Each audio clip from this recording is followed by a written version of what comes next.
I'm going to make a video today that's quite a bit different from the videos I normally make. This will not have anything to do with music or with sports. This is going to have everything to do with the future, and hopefully I can help spark a little bit of interest in how to position yourself better for the future as a result of doing this video.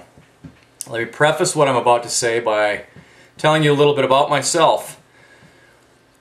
I started working a job when I was 13 years old. That is if you don't consider mowing lawns at age 8 and 9. I worked farm labor when I was 13, 14, and 15 years old, at which point I then got a full-time job and worked nearly full-time hours throughout my entire high school years. I saved every penny that I made as a kid and as a teenager. Had a considerable amount of money saved up by the time I graduated from high school. I went to 1 year of college and I dropped out because I was doing well in my job working retail. I continued to advance through levels of retail over the course of almost 10 years, at which point I realized I hit a ceiling. My income was not going to go any higher, my responsibility would not go any higher, and I continued working 60 to 70 hours a week. So I decided to go back to school. I completed 3 years of college inside of 2 years by taking 22 credits a quarter and going through summer as well, all while working full-time. Why?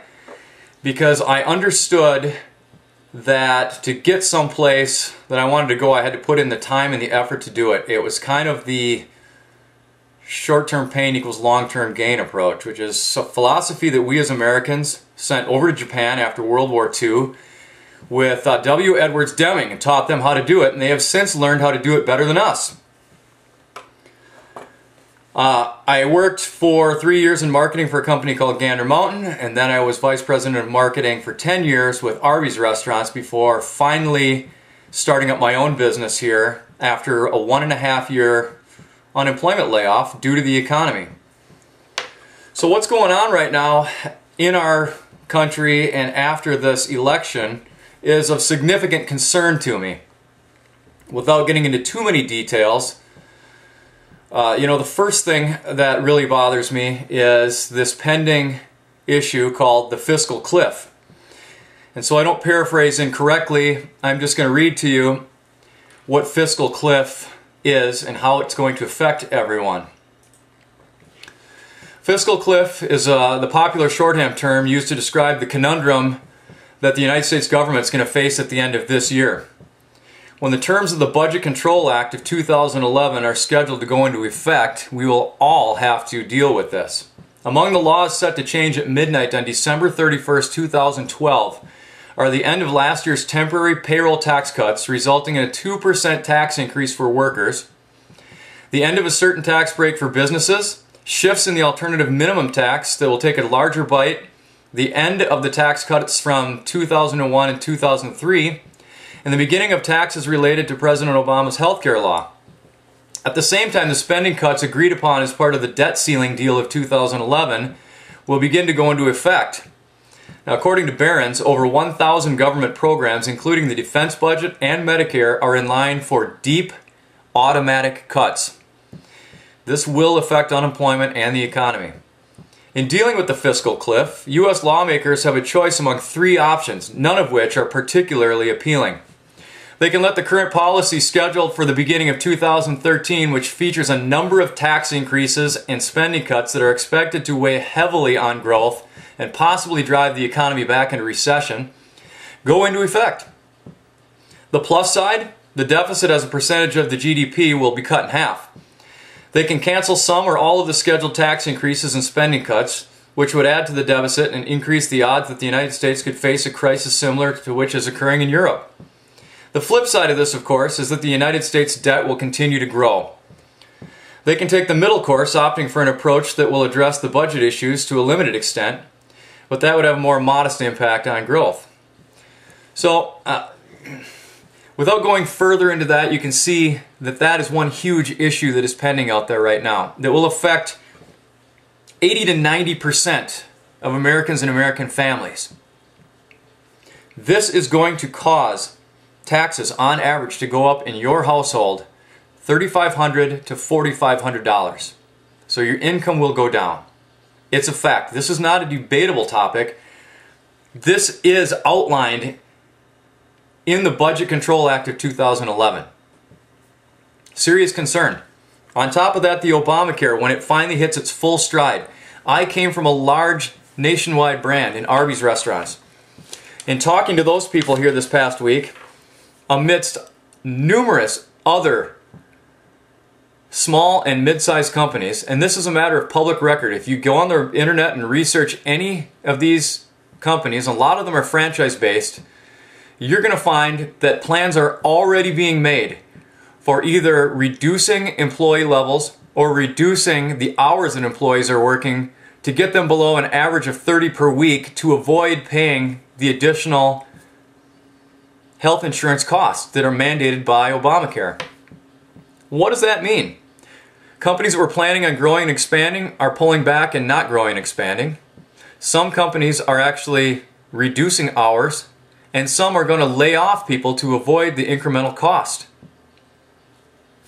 A lot of these companies have estimated that profits can be cut by 10% because of the increased healthcare cost.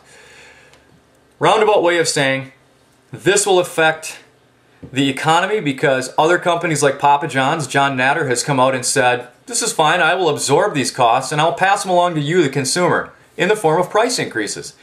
So if products and services are increased and you have to pay more with less money coming in, this will cause a recession and the economy will go backwards.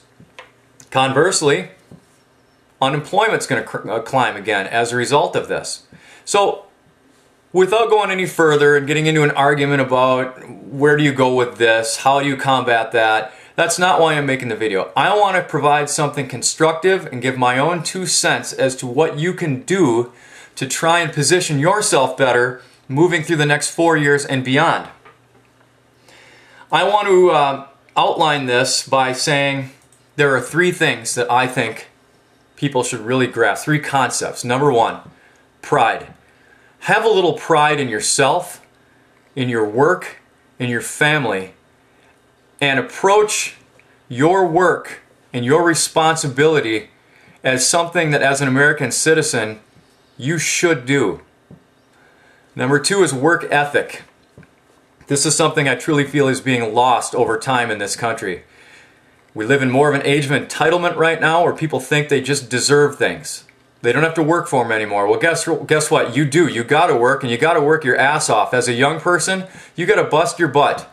You got to put yourself in a position where you can earn and get yourself to where you actually deserve to have certain things. You're not entitled to them. You have to earn them. Our country has fallen backwards in the past 10, 15, 20 years because of the ongoing increase in this entitlement view. People were buying houses, their first houses. They were buying $200,000, $250,000 houses because they felt like it was something they deserved.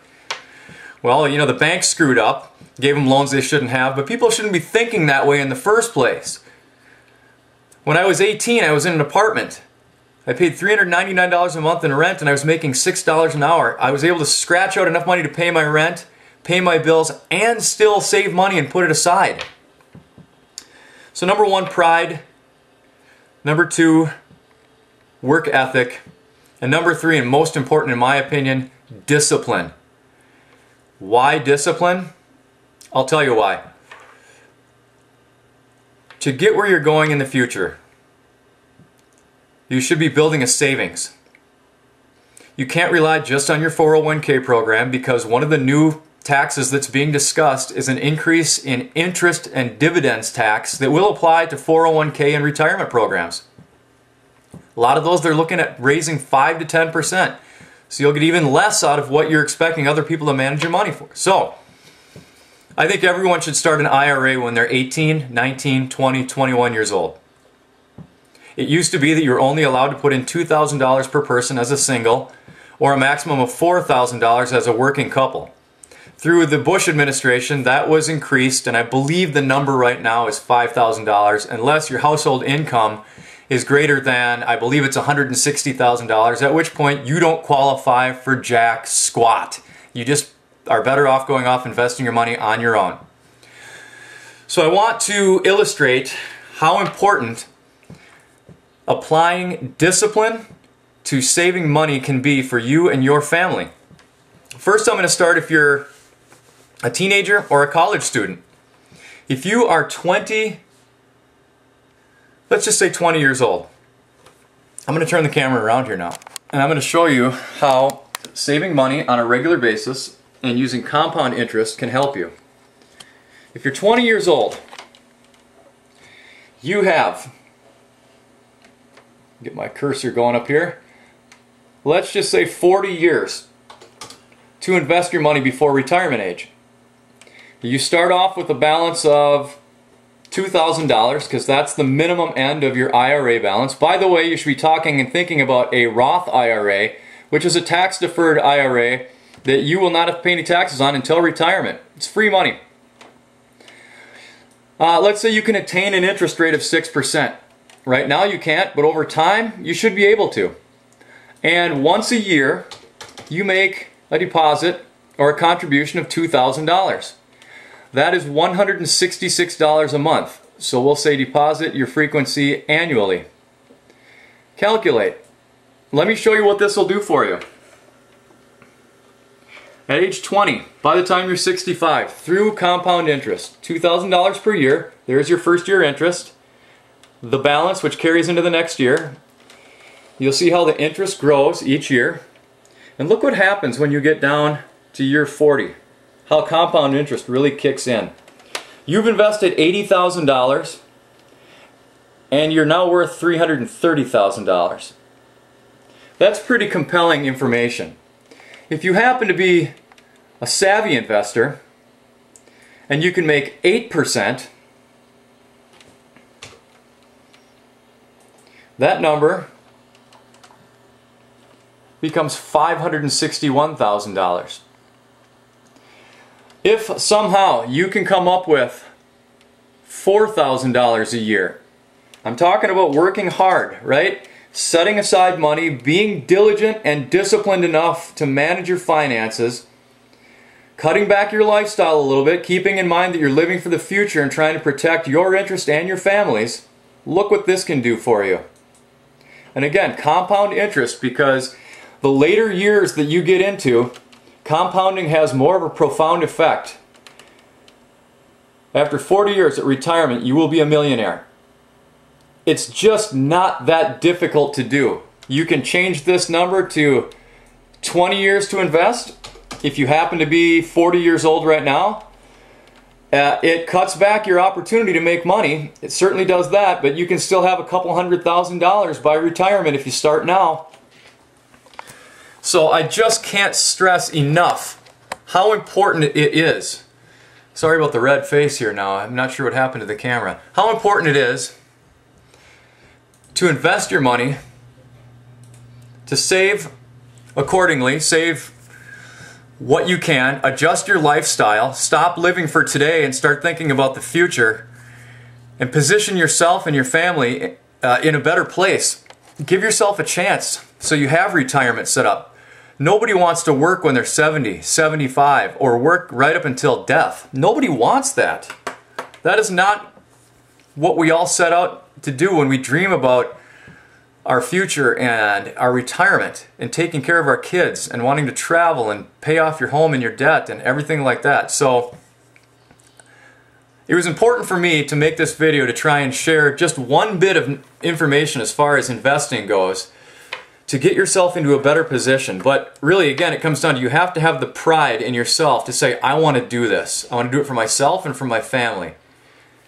And you have to have the work ethic to actually make changes in your life so you're not expecting things to be here and now all the time. And finally, you have absolutely got to have the discipline to make this happen and to stick to it. The result is, at the end of the day, at the end of 20 years, 30 years, 40 years, you will be in a great position. I'm more than happy to take any kind of questions or messages you want to send. I've done investing now for 30 years out of my life, and it's something I feel pretty confident about. I'm not going to give specific advice, but more than willing to help. I hope you get something out of this video, and I appreciate you watching.